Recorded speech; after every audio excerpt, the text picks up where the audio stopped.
with that, hey guys, and welcome to this new video.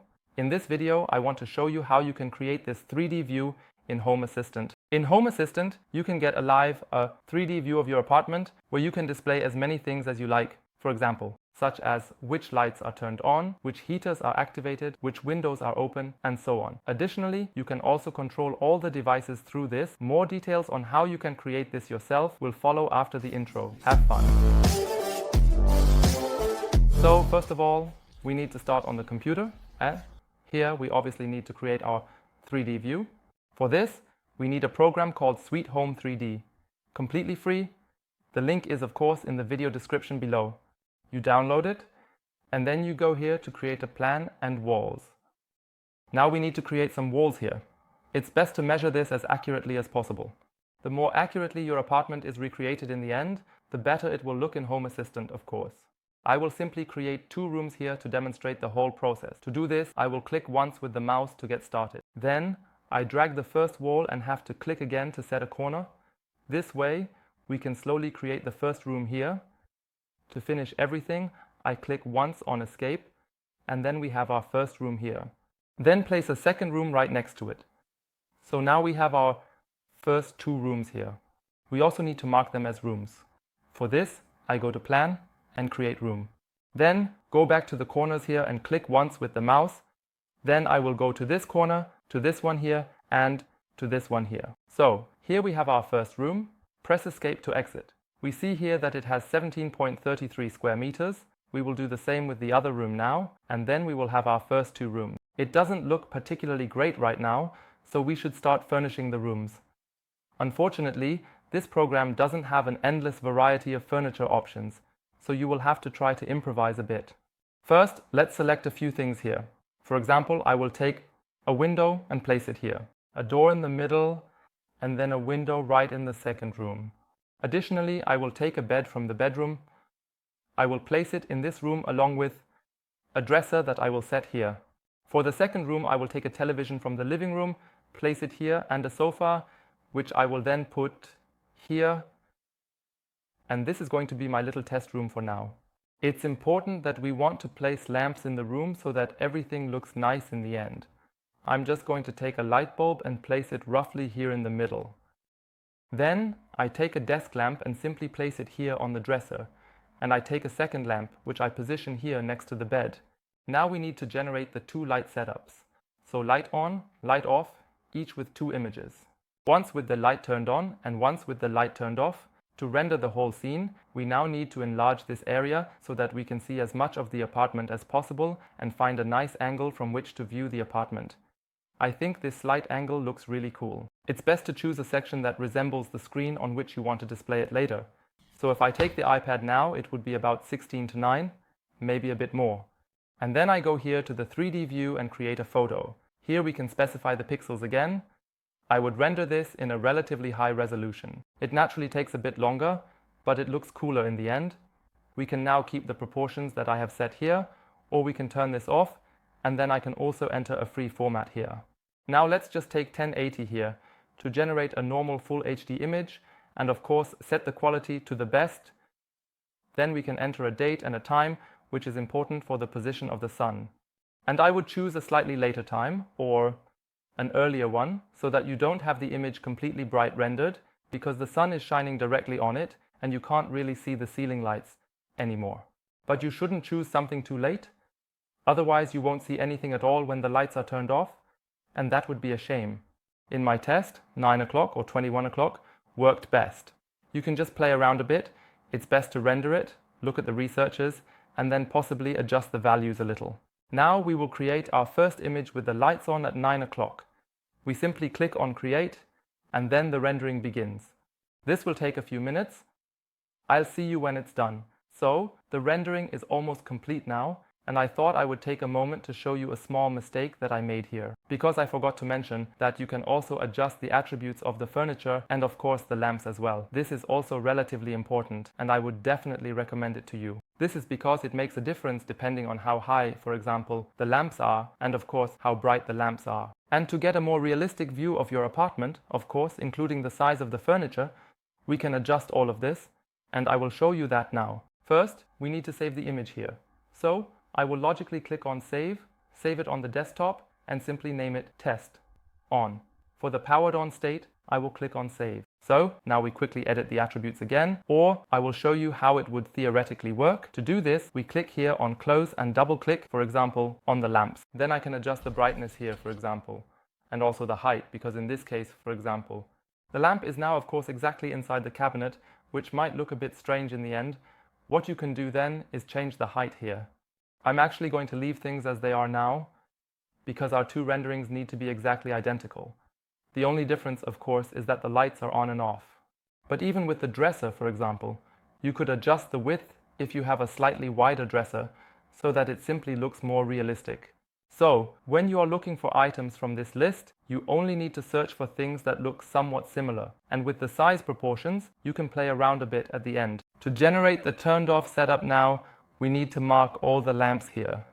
Remove the check mark here, then all the lamps are turned off, and we can click on Create 3D View Photo and do the whole thing without ceiling lights. It is important to mention that you must not change this camera angle at all. The two images must look exactly the same, as mentioned. So now the rendering is running. We'll see each other when it's finished. So the rendering is almost finished.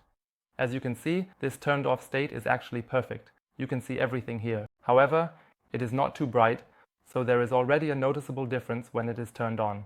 Now we need to save everything here, and I will name it test off for the off state. We save everything again, and now we need to cut out a separate state for each room where the light is turned on. For this, we will go into Photoshop or a similar image editing tool. Let's pull in the two images here, and now we need to cut out the first room in the activated state, the second room, and save an off state. We already have this one here, of course. For this, I go to this tool, the magnetic one. Click here in each of the four corners, and I think it's really cool to also cut out this shadow from the window. Try to be as precise as possible here. I have done it roughly like this now. In the end, it looks a bit more realistic, and layers can be created by copying. Then we mark the test scene again and take the second room here by right-clicking and copying the layer. And then we can also make the test invisible here, because now we have the option to turn off one room and turn off the second room. This is exactly what we need. Now we just need a pixel here. I'll just take this gray one. It can be relatively small. We need this for later, as we have to provide an image for each state, meaning room off, 1000, or room on. For the room, we actually don't have an image, so we need to create a kind of empty PNG here. Since you cannot create empty PNGs, we simply need to mark a small area here that we can then display. Again, layer by copying, and that's it. It is important that when we save this now, I have done it this way so that the image is essentially the same size as our on and off image that we generated. Just a brief explanation of why we did this now. For those of you who find this too complicated, just follow along. It will work. Still, I will try to explain briefly here. Essentially, we take the background, meaning the scene, where everything is turned off, and then simply overlay an image when a room, for example, is turned on, where the corresponding room is activated here. It is important that this image is cut out and has transparency around it, so that when we overlay it, we can place a second image on top, for example, where the second room is activated, or the third and fourth, and so on. Therefore, we need to make sure that when saving, we save each individual layer without the background, so that there are no issues when overlaying. So, that would be the first image, which is why I am now going to File, Export, Quick Export as PNG, and I will name it test_1. Then we have that for the first room. And now we take the second room, save it in the same way, and name it test on second. Also save it. Finally, we need to save this one pixel here, which I will simply call test_off_pixel, and then we would be done. Now we can go into Home Assistant and create a new dashboard where we can display this 3D view. To do this, I go to Settings here, scroll down to Dashboard, click on Add Dashboard here, simply name it Test, and click on Create. Now we can go to the test here. This is now, of course, a completely full dashboard. Therefore, I will click on the three dots to configure the user interface, select Start with an empty dashboard, and click on Take Control. Then the dashboard is automatically cleared, and we can open the raw configuration editor again through the three dots. Now we mark everything, and you paste the text that I have linked for you below in the description. There, we have a sample configuration from me that is already completely finished. First, we simply click on Save and then on Close. You should see a lot of errors here because you obviously don't have the images. We need to add these to Home Assistant first. To do this, go to the supervisor and install the File Editor plugin in the add-on store, this one here. And once you have installed that, you can click on Open User Interface here, then go to the folder icon, scroll down, enter the www folder, and create a new folder for yourself. I already have this one in here, Floor Plan, but now I'm going to create a new one for testing, and of course I'll name it Test. Then we go into the folder 2001 and click here on the Upload File button, and now we need to select a file here. On one hand there is the off pixel, then the test off, and then each test on 2, and of course also test on first. Now we can go back to the D-test up here on the three dots, configure user interface, raw configuration editor, and then either give it a new name or just leave it as it is. First, we need to replace the path for the background image here, where everything is turned off. In my case, it is in test and then in test, off. And then we can directly start with the individual rooms. So, the number of elements you have here depends on how many rooms you ultimately want to input. In my case, I only have 2 rooms here. This means we need at least 2 images in it. As an entity, you need to select the light that you have in the respective room. If you don't know what they are called, just go to your regular dashboard. I will simply open it here in a new tab. Then we select the light here, go to the settings wheel, and you will see the entity ID, which is the name of your light that you need to insert here. 2001 tap action, none is correct. Hold action, none is correct. And now we come to the state images. So when the light is turned on, the image test 1 should be displayed.